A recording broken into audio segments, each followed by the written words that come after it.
Bom, galera, vamos lá então, dar sequência à aula de quarta-feira. A gente vai terminar hoje o segundo reinado, tá? Concluir a crise. Não esqueçam de dar um alô ali no chat, por favor. Pode falar, André.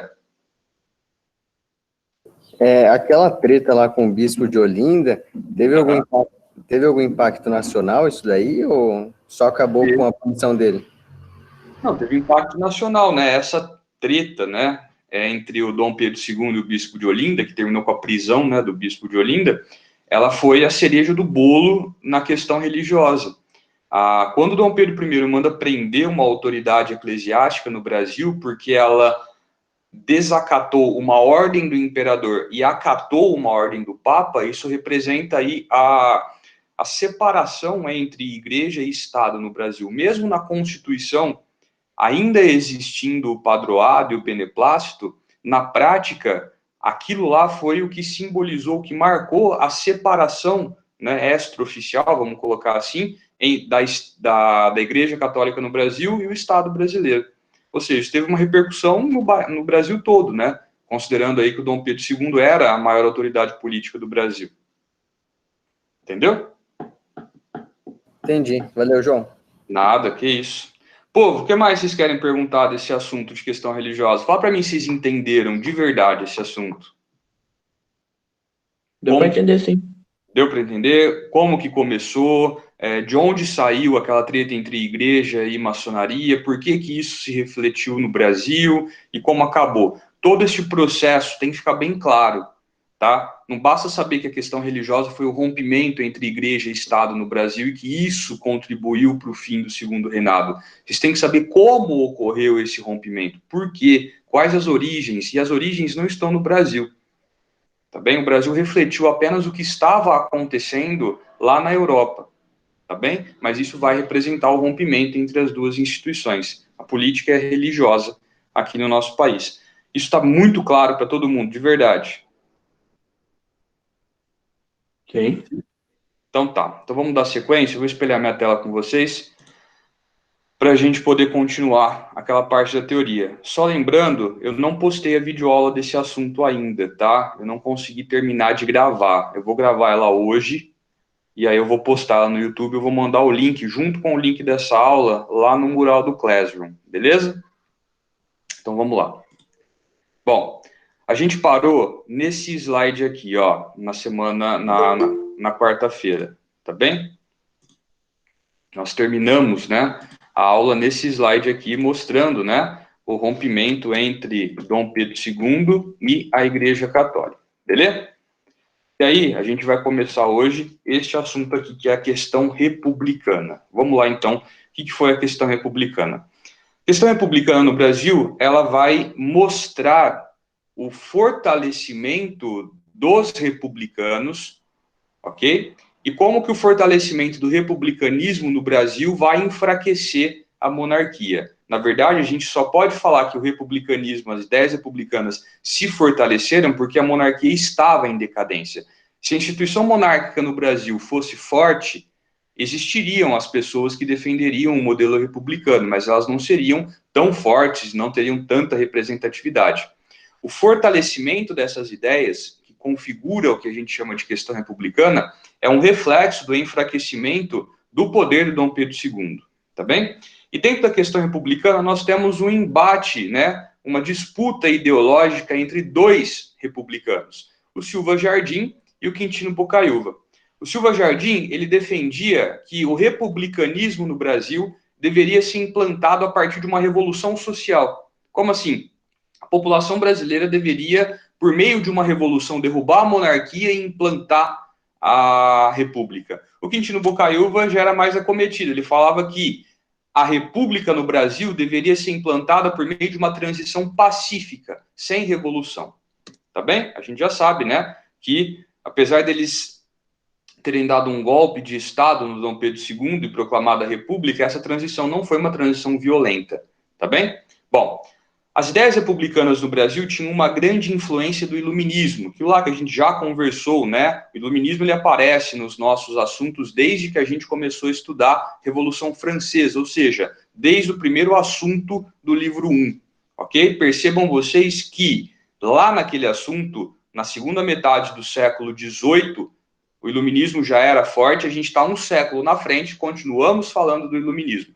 Por quê? Qual que é a relação? Galera, se nós pegarmos o Montesquieu, o Locke, tá bem? Todos eles vão propor o modelo republicano, tá certo? O Locke vai propor a divisão dos poderes do rei, e o Montesquieu vai completar e apresentar a tripartição dos poderes. Isso daí é a base do modelo republicano. A república vai ser implantada, segundo o modelo iluminista, pela primeira vez nos Estados Unidos, e aí, daí para frente, ela começa a ser implantada em outros países, principalmente na América. Tá? O Brasil, diferentemente dos vizinhos que a gente tem, como nós já comentamos, a partir do momento em que ele fica independente, ele implanta a monarquia. Agora que a gente começa a ter as ideias republicanas mais fortes na política. Não que elas não existissem, mas elas não tinham força. Tá bem? Então, essas ideias elas são um reflexo do iluminismo. Bom, e aí, pessoal, quem que representavam os republicanos no Brasil? As camadas médias urbanas eram a grande massa republicana. Por que eles formavam a grande massa republicana? O Brasil, durante o Segundo Reinado, ele passa por um processo de urbanização. Essa urbanização, lá na frente, vai formar as bases para que a gente tenha a nossa industrialização, tá? De fato, e não um surto industrial, como a gente já viu. Vivendo nas cidades, com mais acesso a serviços, entre eles a educação, essa camada média urbana, ela então passa a ter o conhecimento sobre essas ideias iluministas que a gente acabou de falar. E além dessas camadas médias urbanas, nós temos também a elite cafeicultora, principalmente aquela do Oeste Paulista. Detalhe, por que a elite cafeicultora defendia o modelo republicano? Não era por questões ideológicas, tá, pessoal? A elite cafeicultora, ela não tinha espaço político na monarquia brasileira. Dom Pedro II, ele tinha já o seu círculo político formado pelas elites tradicionais do Brasil, principalmente aquelas elites nordestinas, decadentes economicamente falando, tá certo? Quando surge a elite ligada ao café no Oeste Paulista, vamos pensar assim, eles chegam depois, chegam atrasados, e quando eles se formam e conquistam esse poder econômico, este poder econômico não se traduz em poder político, tá certo? Eles não conseguem um espaço na monarquia brasileira.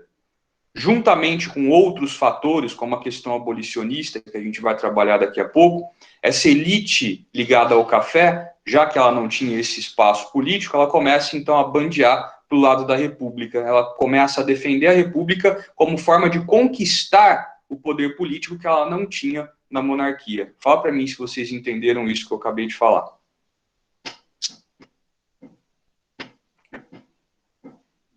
Galera? Sim. Sim? Pode falar. E as camadas médias, você falou antes, por que elas queriam a república?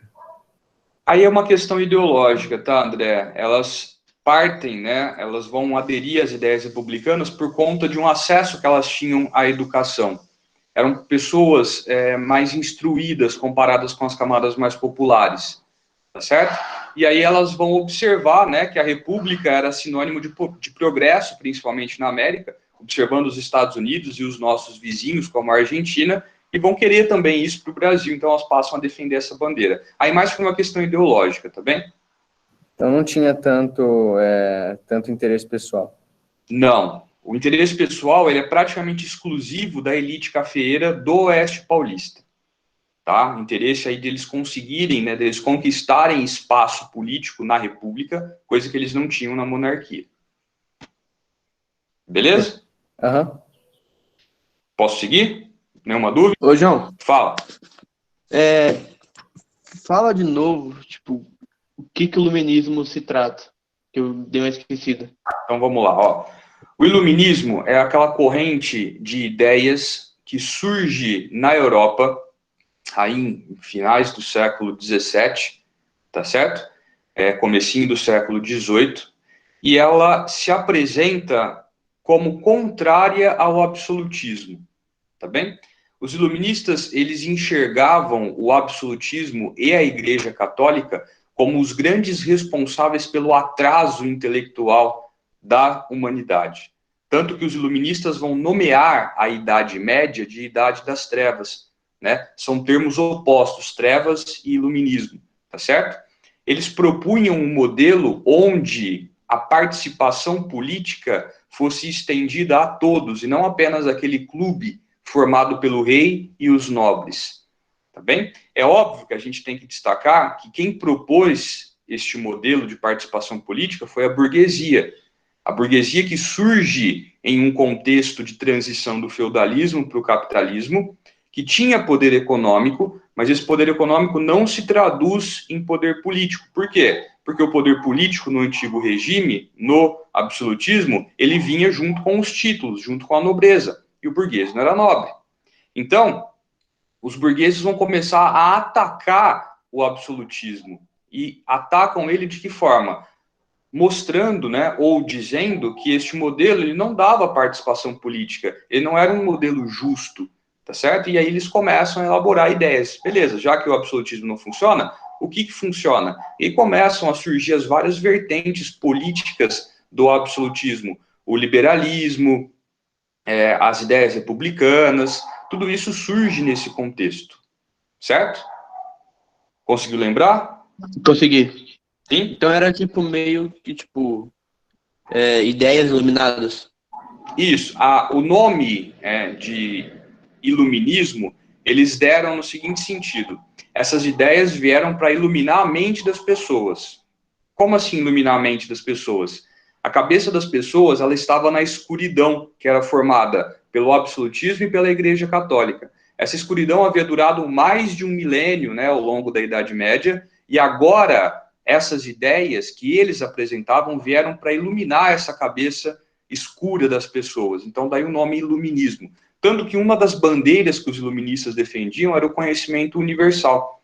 Eles defendiam que todo mundo deveria ter acesso ao conhecimento, porque o conhecimento era libertador.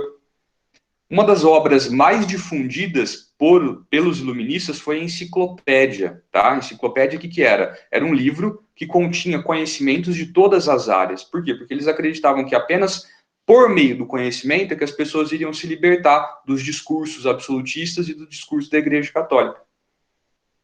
Consegui entender? Consegui sim. Valeu, João. A maçonaria que eu falei para vocês na aula passada, ela tem uma influência iluminista muito grande.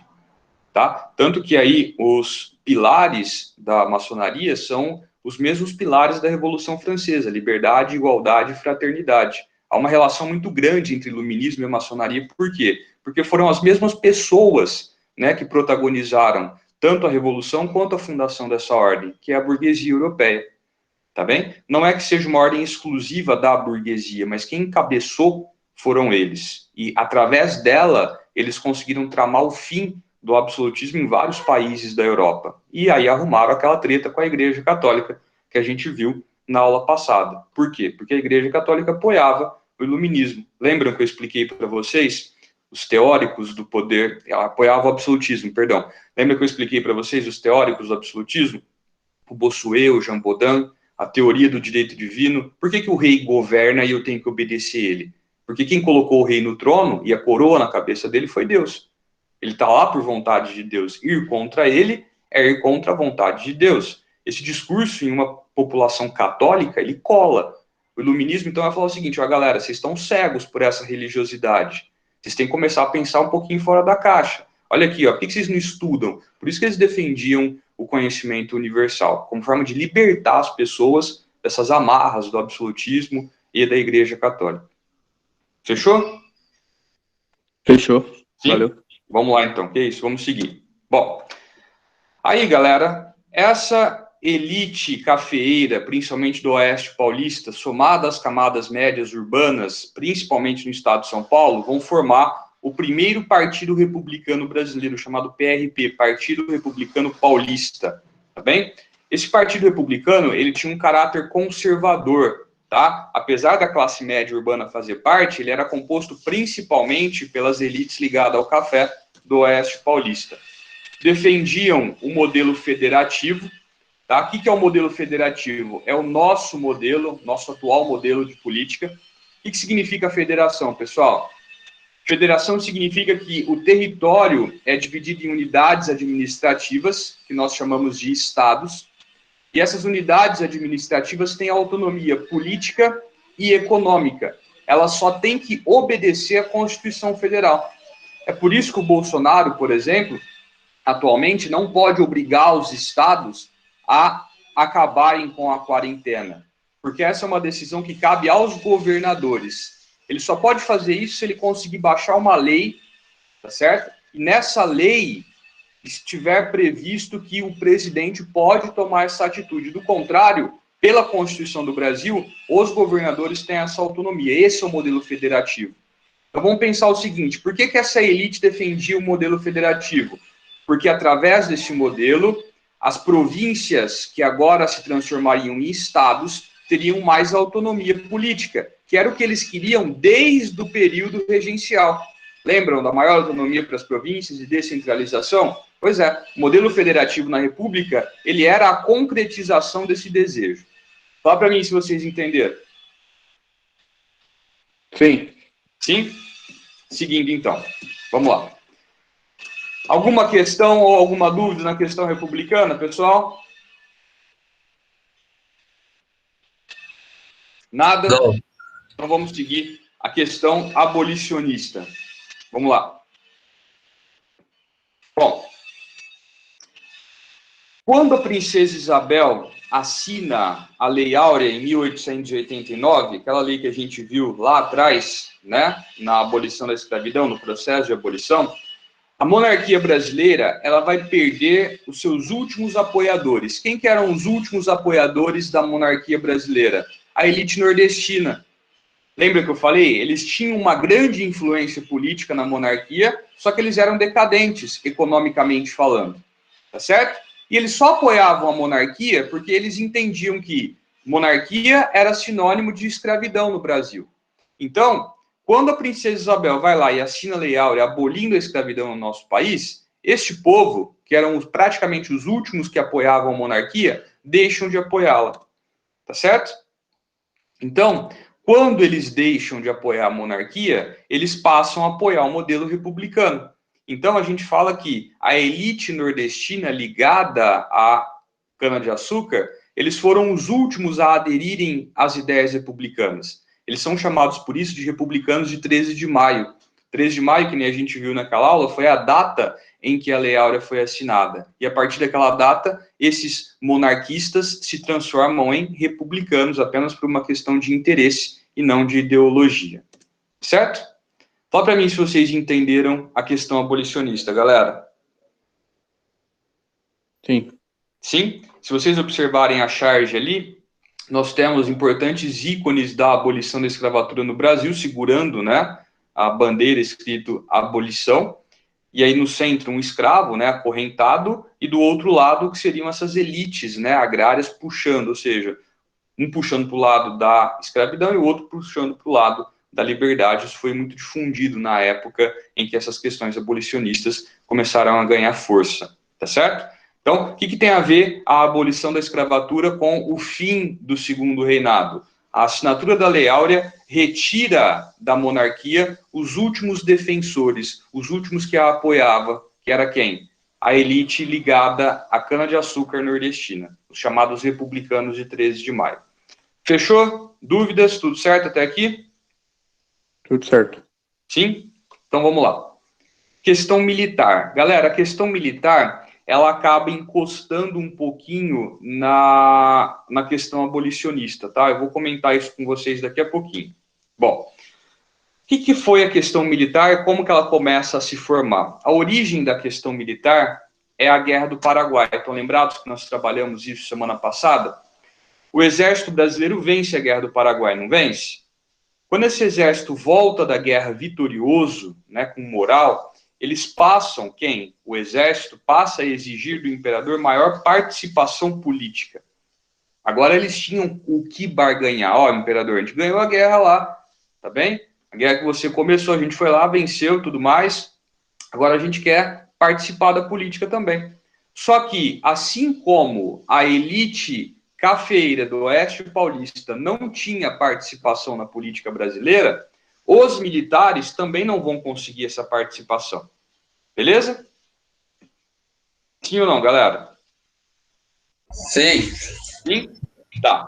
Por que o exército estava tão afastado assim da política imperial? 2 motivos. O primeiro é a criação da Guarda Nacional, que a gente viu lá no período regencial, tá bem? E o segundo é o fortalecimento das elites locais, tá bem? Dos coronéis que comandavam essas guardas nacionais. Então, esses fatores fizeram com que o exército se afastasse da política durante o período imperial. E agora, vitoriosos, né, com a Guerra do Paraguai, eles passam a querer voltar a participar da política. Esses militares que lá atrás, né, haviam garantido a independência do Brasil, haviam ajudado, né, a manter a ordem ao longo de todo o período regencial, mesmo assim eles estavam afastados.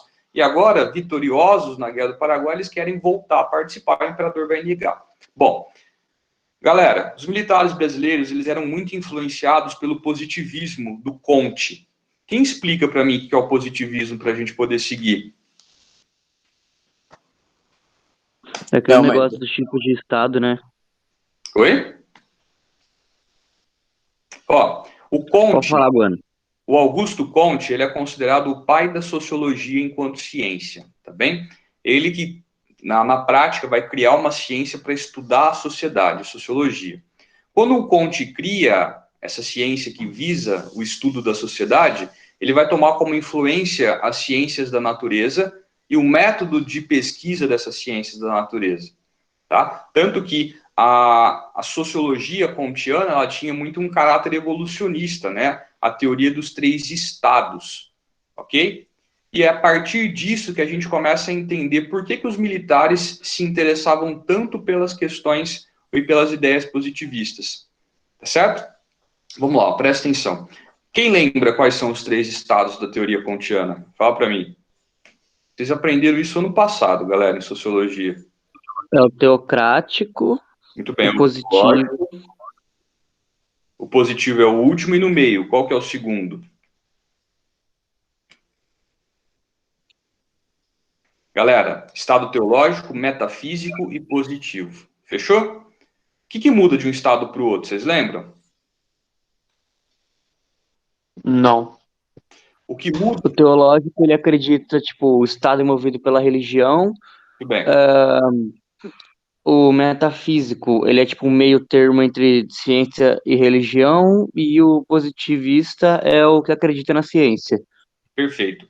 O que muda de um estado para o outro, então, resumindo, é a utilização da razão. O estado teológico não tem praticamente utilização da razão. Por quê? Tudo é explicado segundo a religião. O estado metafísico é onde a gente começa a entender que, além da vontade de Deus ou dos deuses, existem outras coisas que comandam o mundo em que a gente vive. Coisas que a gente não consegue ver nem explicar, a gente simplesmente sabe que elas existem. São coisas que estão além da física, por isso, metafísica. E aí, finalmente, quando a gente adquire a plena utilização da razão, a nossa sociedade evolui, no sentido biológico da palavra, para o estado positivo. Nesse estado, a utilização da razão ela é plena. Beleza? Pessoal, o positivismo, ele defendia muito essa ideia exata, tá bem? Uma abordagem exata para as ciências humanas. Nas ciências exatas, 2 mais 2 são 4. Eles acreditavam que isso se aplicava também às ciências humanas. Como assim? Se as sociedades utilizassem a razão, elas iriam evoluir, assim como 2 mais 2 são 4. Ou seja, esse tipo de ideia dentro do exército casava perfeitamente. Galera, os militares, eles defendem a hierarquia, eles defendem a subordinação, eles defendem a obediência, isso são as bases do regime militar, certo? Ou seja, eles olhavam para o positivismo e falavam, bom, as ideias positivas casam com a nossa maneira de organização. Por quê? Porque no regime militar, se eu tiver ordem, se eu tiver disciplina, as coisas vão andar, vão caminhar bem. Assim como o positivismo pregava. Se houver a utilização da razão, vai haver o progresso. Tá bem? Junta tudo isso que eu falei, que a gente tem aquela frase que está na nossa bandeira, ordem e progresso. Fechou até aqui? Fala para mim se vocês entenderam. Sim. Sim, de verdade. Conseguiram entender isso que eu expliquei? Uhum. Então, seguindo. Bom, então, como eu falei para vocês, as ideias de ordem e progresso defendidas pelo positivismo encontram apoio nos militares. Por quê? Porque eles não viam isso na monarquia. Eles não viam a ordem no modelo monárquico. Por quê? Porque a monarquia estava em decadência. E como eles não viam ordem, eles não conseguiam enxergar o progresso do Brasil no regime monárquico.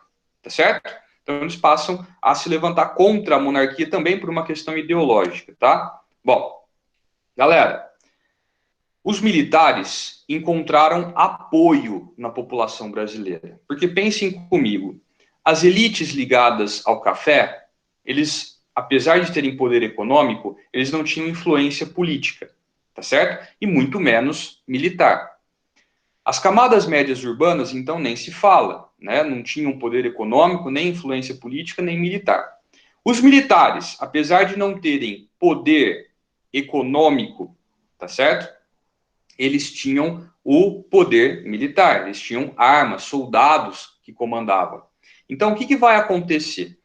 Quando os republicanos, que eram as elites ligadas ao café do Oeste Paulista, mais as camadas médias, percebem que os militares brasileiros também estavam contra a monarquia, também se opunham ao modelo monárquico, esses grupos vão se juntar. Quais? Os republicanos, né? A elite cafeicultura do Oeste Paulista e as camadas médias, mais os militares. Por que eles vão se juntar? Porque os republicanos viam nos militares os únicos com capacidade, com força, para conseguirem dar o golpe de Estado e derrubar a monarquia. Por quê? Porque eles tinham aquilo que faltava, que era a força militar. Certo? E aí é criado, com a participação de militares, principalmente, mas também com o apoio dos republicanos, o Clube Militar. Estão lembrados do Clube da Maioridade, que a gente viu lá atrás, que era um grupo político que defendia a antecipação da maioridade do Dom Pedro II? Pois bem, esse clube militar, ele é formado por pessoas que eram adeptas do republicanismo. Por que militar no nome? Porque os militares haviam conquistado o apoio dos republicanos, tá? No golpe que vai derrubar a monarquia brasileira. Bom, então, que nem eu acabei de dizer para vocês, o Clube Militar era uma organização militar, principalmente militar, contra as ideias monárquicas, tá certo? E aí, o que o imperador vai fazer? Ah, então vocês são contra a monarquia, né? Então, beleza, vem cá, vocês estão presos agora, por quê? Porque vocês são traidores, ok? O imperador, ao invés de tentar dar uma contornada no assunto, ele vai e bate de frente. Como assim? Vocês são contra a monarquia? Então vocês estão presos. Isso só dá mais um motivo para esses militares se colocarem contra o Império do Brasil. Claro, até aqui, posso seguir? Fala para mim. Ô, João, Fala. fala de novo porque eles se juntaram a elite agrária com os militares? Vamos lá, ó. A elite agrária não tinha a participação política que eles desejavam. Eles tinham influência local, só que a influência local na monarquia não valia nada. Quem mandava no Brasil era o imperador. Então eles desejavam uma participação política maior, eles desejavam estar mais próximos do imperador. Tá certo? Eles viram que isso não ia acontecer. Por quê? Porque o círculo político em volta do imperador já era formado pelas elites tradicionais, certo? Principalmente as nordestinas. Aquelas elites que se voltaram contra a monarquia quando a abolição da escravidão acontece. Tá certo? Esses cafeicultores defendiam a federação justamente por causa disso. A federação daria mais poderes aos estados, ou seja, descentralizaria o poder, o que era de interesse deles. Tá bem? Bom, os militares também queriam participação política, só que eles não tinham. Tá certo? Então, o que esses republicanos, essa elite cafeicultora, visualizou? Bom, eu sou contra a monarquia porque eu quero maior participação política. Os militares também são contra a monarquia porque eles também querem mais participação política. Acontece que eu, cafeicultor, não tenho força para mudar essa situação, diferentemente do exército, que tem a força militar para conseguir forçar o imperador ou dar um golpe e retirar a monarquia e implantar a república. Conseguiu entender? Ah, entendi. Sim, ficou claro? Ficou. Valeu. Sim? Então vamos seguir. Que isso. Bom, e aí, pessoal, o que o imperador faz? Ao invés de tomar alguma atitude, ele organiza uma festa chamada Baile da Ilha Fiscal. Ilha Fiscal é isso que vocês acabaram de ver aí na imagem. Ela fica bem na entrada da Baía de Guanabara, no Rio de Janeiro. Foi construída pelo Dom Pedro II para fiscalizar né, a entrada e a saída de produtos a partir do porto do Rio de Janeiro, por isso chama-se Ilha Fiscal.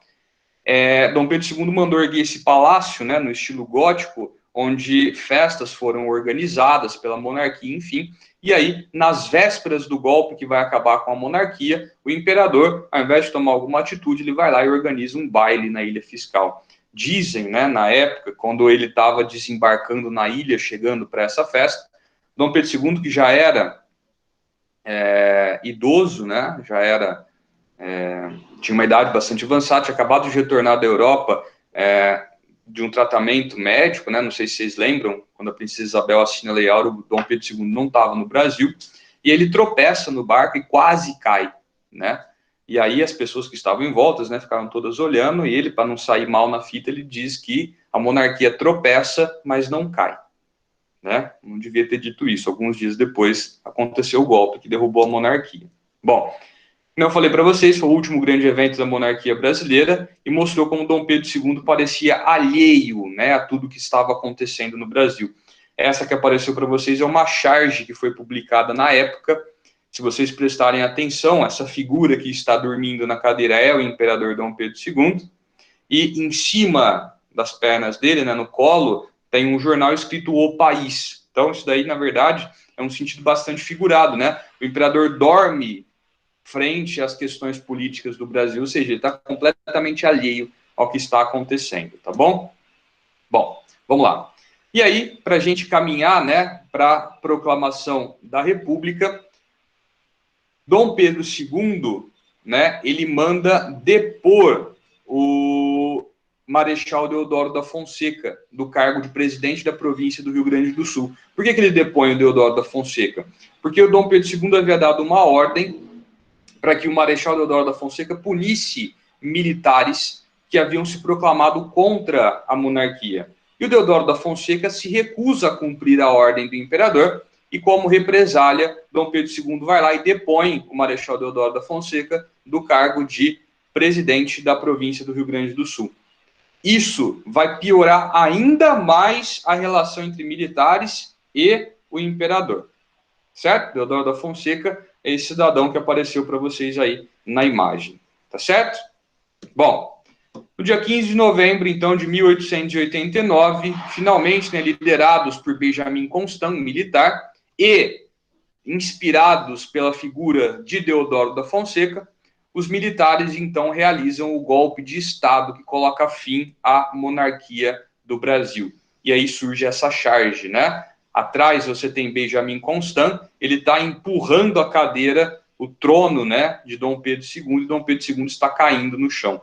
Beleza? Isso mostra aí o golpe militar que o imperador sofreu e que tirou dele o poder político sobre o Brasil.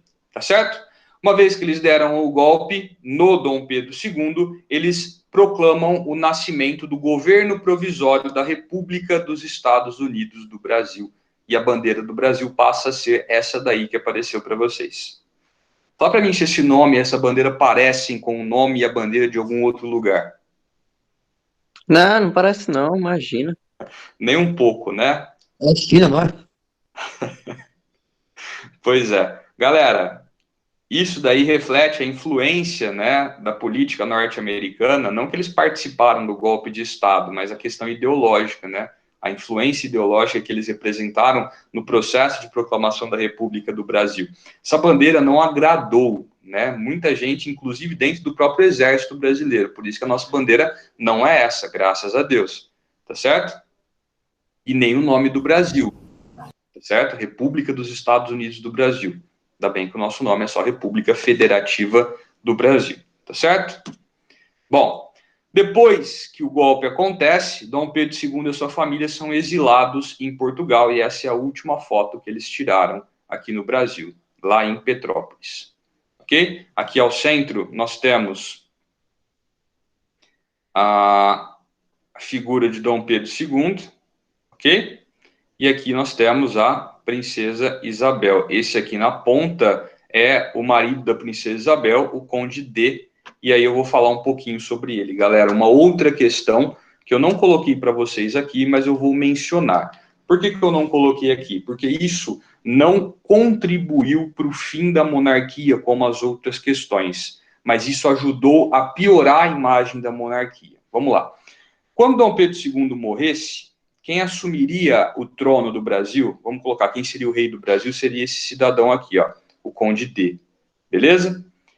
O Conde D era uma figura bastante reclusa na sociedade brasileira e principalmente entre a família imperial. Ele não era um cara popular, conhecido, e aqueles que o conheciam não o viam com bons olhos por vários motivos. Mesmo o Conde D tendo se esforçado, né, para melhorar a sua imagem, ele era um filantropo, ele ajudava bastante instituições de caridade e tudo mais. O povo brasileiro, muitos não o conheciam, e aqueles que o conheciam não gostavam dele, e entre a elite brasileira e a corte brasileira ele também não era uma figura bem vista. Então, vamos pensar assim, o futuro da monarquia brasileira ele já estava fragilizado. Por quê? Porque o rei do Brasil seria um cara completamente impopular. Isso faz com que alguns livros de história tragam uma outra questão, chamada de questão de sucessão ao trono, que envolve a figura do Conde D. Fala para mim se vocês entenderam, pessoal. Ô, João, Fala. o André perguntou como que foi esse golpe. Como foi o golpe? Eu vou explicar agora no próximo slide. Tá? Posso passar? Pode. Então vamos lá. Ó. Galera, essa daqui é uma pintura feita representando o golpe que derrubou o imperador e proclamou a República. Aqui no centro vocês têm as figuras, né, emblemáticas da proclamação da República, Benjamin Constant, Marechal Deodoro da Fonseca. Em volta vocês têm os militares do Exército Brasileiro, né, as baterias da artilharia, a infantaria, né, soldados da cavalaria, todos eles cercando o Palácio Imperial, tá certo? E os militares adentram o palácio com um documento. Nesse documento estava a carta de abdicação do trono.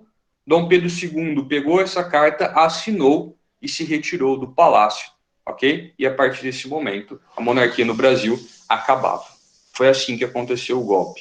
Dom Pedro II poderia resistir? Poderia. Ele até escreveu nas suas memórias, né? Ele deveria ter feito algo antes. Se ele soubesse o que iria acontecer, ele teria mandado executar todos esses que participaram do movimento de proclamação da República. Mas ele não esperava que fosse chegar a essas consequências. Por isso que ele não tomou nenhuma atitude mais drástica, tá certo? E ele não briga pelo trono do Brasil, porque assim como o pai dele lá atrás, quando ele renuncia o trono do Brasil, Dom Pedro II agora havia perdido completamente o apoio dos principais setores sociais, da elite ligada ao café, da Igreja Católica, dos militares, ok? Ninguém mais apoiava a monarquia. E o povo não via um futuro promissor com a coroação do Conde D, né, quando Dom Pedro II morresse. Ou seja, a monarquia no Brasil estava completamente desamparada, por isso Dom Pedro II não viu vantagem em brigar pela manutenção dela, ele simplesmente abre mão disso e vai viver o resto da sua vida no exílio. Respondida a pergunta, André? Opa, João, valeu. Sim. E aí, pessoal, o Aristides Lobo, ele vai proferir uma famosa frase sobre o processo de proclamação da República no Brasil. Que frase é essa?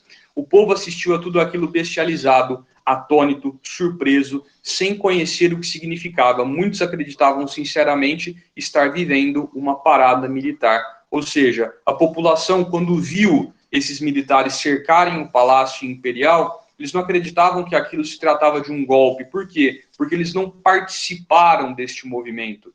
Esse movimento ele foi organizado quase que exclusivamente pelos militares e pela elite cafeeira do Oeste Paulista. Novamente, ou seja, em mais um processo político brasileiro, a população não tomou conhecimento nem partido. Ou seja, aquilo aconteceu sem que a população brasileira tenha sequer conhecimento do que estava acontecendo.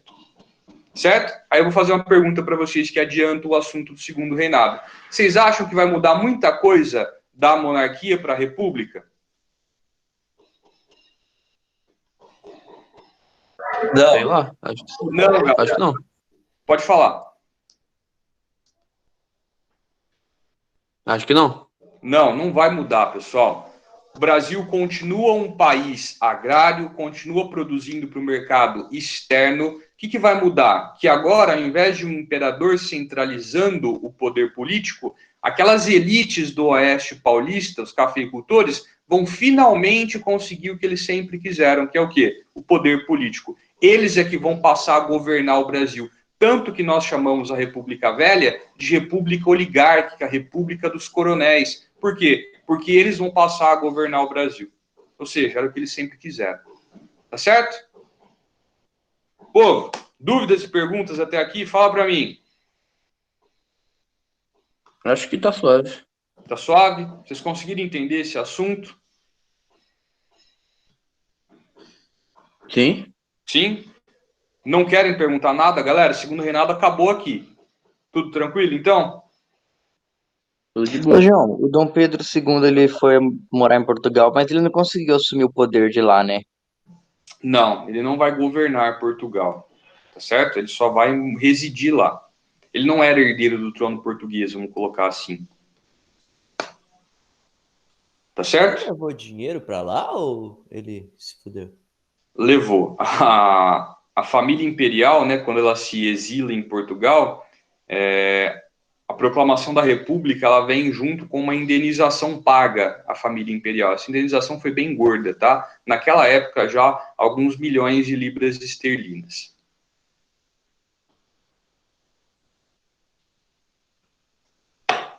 Fechou?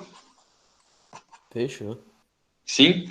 Pessoal, o Brasil ainda tem família imperial, tá? Depois, se vocês quiserem pesquisar na internet, se o Brasil fosse uma monarquia, o rei seria um cara chamado Dom Bertrand. O nome dele é muito maior do que isso, né? Eles residem lá em Petrópolis hoje. A cidade de Petrópolis, basicamente, é da família imperial. Toda casa comprada lá paga uma taxa para a família imperial chamada laudêmio, tá certo? A mesma coisa que se paga aqui em Bebedouro nos terrenos do centro para a igreja católica, né? No caso, para a igreja matriz. Por quê? Porque o terreno pertence à igreja. A casa é tua, mas o terreno não. Tá certo? Então você paga pelo direito de usar esse terreno toda vez que a casa é comprada e vendida. Lá em Petrópolis é a mesma coisa, só que paga-se para a família imperial. E além disso, eles têm outras regalias, né? Como um valor pago mensalmente pelo governo do estado do Rio de Janeiro, né? E aí vai. Isso, Henrique, né? Não sei se o nome dele é Felipe de Orleans e Bragança, tá? Não sei se é esse o nome dele, mas o sobrenome né? Orleans e Bragança, que são os nomes que deram as cores, né? A bandeira do Brasil Imperial, Orleans e Bragança. Orleans é a antiga casa real francesa, tá bem? A mesma casa real do Luís XVI, que foi guilhotinado, tá certo? E Bragança é a casa portuguesa, tá certo? Isso, Luiz Felipe, muito bem, é esse cara mesmo. Fechou, povo? Sim ou não? Sei. Sim? Fechou. Pode falar, João. Não, falei que fechou. Ah, João, uma coisa. Fala. Tipo, como não mudou muita coisa da monarquia, da república, Certo. não gerou revolta? Você fala, igual gerou na proclamação da independência? Tipo, não gerou algum tipo de revolta? Não, a proclamação da República no Brasil ela não vai gerar revoltas como as que aconteceram na proclamação da independência. O que nós vamos ter depois é o grande embate entre militares e oligarquia paulista. Como assim? Eles não se uniram para derrubar o imperador? Sim? Sim. Quem assume o governo no começo da República Velha são os militares, tanto que a gente chama de República da Espada os primeiros anos. É o governo do Deodoro da Fonseca e do Floriano Peixoto. Depois disso, a oligarquia, né, esses cafeicultores, finalmente conseguem assumir o poder. E aí eles vão governar até 1930, quando Getúlio Vargas depõe o Washington Luiz. Paulista, cafeicultor, tá certo? Tá certo, valeu, João. Beleza? Aí a gente vai ver as revoltas, revolta da Chibata, né, a Revolução Federalista no Rio Grande do Sul, enfim, a gente vai trabalhar cada um desses movimentos quando a gente entrar em República Velha, tá bom? Galera, então está tudo bem, Tudo certo? Nenhuma dúvida? Gostaria de agradecer a participação de vocês, agradecer a atenção, a participação. Muito obrigado. Nós temos aula semana que vem, na quarta-feira, de novo. A gente dá seguimento a esse assunto. Fechou? Um ótimo final de semana para todo mundo. Se cuidem. Valeu e até mais, pessoal. Um grande abraço. Tchau, tchau. Falou. Valeu, João. Bom final de semana. Obrigado para vocês também. Valeu. Falou, João. Valeu, falou.